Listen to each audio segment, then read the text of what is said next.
Hi, I just wanted to do an overview on my Kubota BX23S. I got this last fall and really like it. So just a little overview. This is the forward pedal. The harder you push it, the faster it goes. And then the reverse. Four-wheel drive.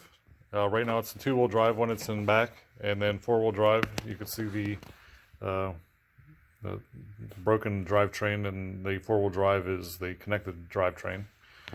And the turtle, that's your slow speed, neutral, and then to the back it's fast speed. So in order to shift this, you have to be stopped. I did it, the engine's off. And then this is the control lever for the, this is an added on option for the third valve for the attachment for my grappler. So the top button would open up the grappler, the bottom button would close the grappler. If you push the handle, and let me turn around here. So if you push the handle forward, the bucket would go down. If you push the handle backwards, the bucket will go up. If you push the handle in towards the driver's seat, then the bucket will curl up, and then away from the driver's seat, the bucket would curl out or dump. Obviously this is the key to start it. You turn it on one time, it's just for on, and then you turn it one more time till it clicks, and then you can see that heats up the coils for the diesel fuel. You really have to do that whenever it's cold, and then all the way over is the start. This is your throttle. The farther down you go, as you can see, it's got a rabbit. The farther down you go, the faster it will idle up. And then it tells you on here, if I can get a good picture, that over 2,000 RPMs, it runs the back loader up to 3,000 RPMs. Above 3,000 RPMs is where you run your power takeoff. I don't have any attachments that run a power takeoff, so I haven't really used that. So, power takeoff would be like a brush cutter or an attachment that runs on the back like that, even a lawnmower deck, and I don't have a lawnmower deck either. This little knob is for your cruise control. You wouldn't think you would use cruise control, but sometimes the tractor runs very slow, and it takes a while to get from point A to point B. It's just a lot easier to run the cruise control if you're going around in the yard. It also has tilt wheel. I normally leave the tilt wheel up.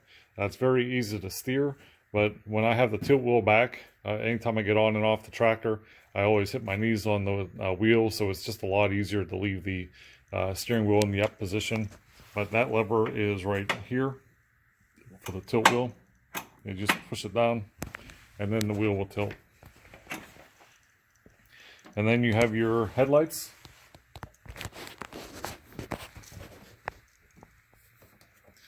So you turn that, and that'd be the lights on. The arrow points over the lights. Turn signals, left turn signal, right turn signal, center's off. And then your four-way flashers. So you just have the two headlights, and on the back you have the amber lights, which is just like a regular turn signal light. And then you have the tail lights, but there is no brake lights. So the amber lights would just work as the flashers when you have the headlights on. The red lights also come on. And if you want to run lights like on your overhead roll bar, because a lot of times with the bucket, the lights, the headlights get in the way, and you really need some extra light. If I could show you that, where is that now? Okay, this blue wiring harness here.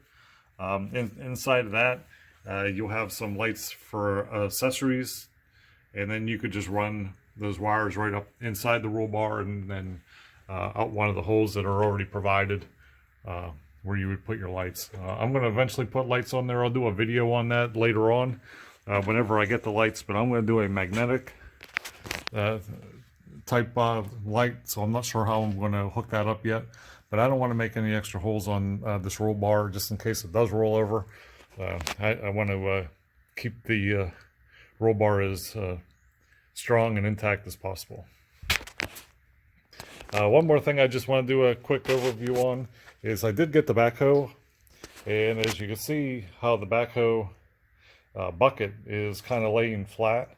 I normally have it curled up all the way, and just when it sits, it loses hydraulic fluid. It doesn't lose it, it just leaks through the controls to go back into the reservoir, and then the bucket relaxes, and it'll eventually just kind of lay flat.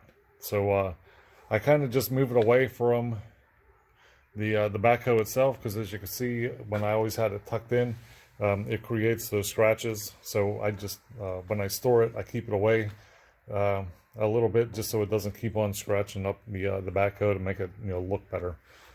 I was going to put a strap on there, and maybe just do it to the through this hole, just to hold it in place.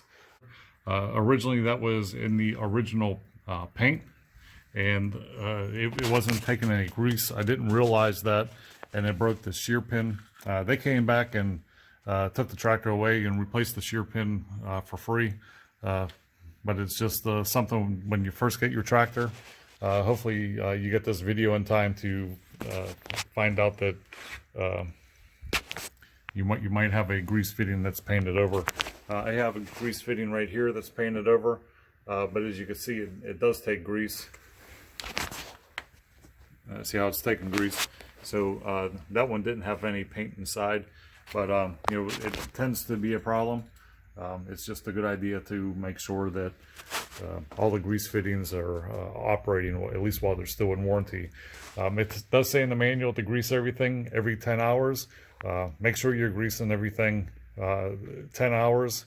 And if it's less than 10 hours of use, if you're going to use it that day, I would grease it before you run the machine, because you don't want to not have enough grease. You'd rather have more grease in there so you don't cause any damage to your backhoe, because it does get very expensive to get these things fixed.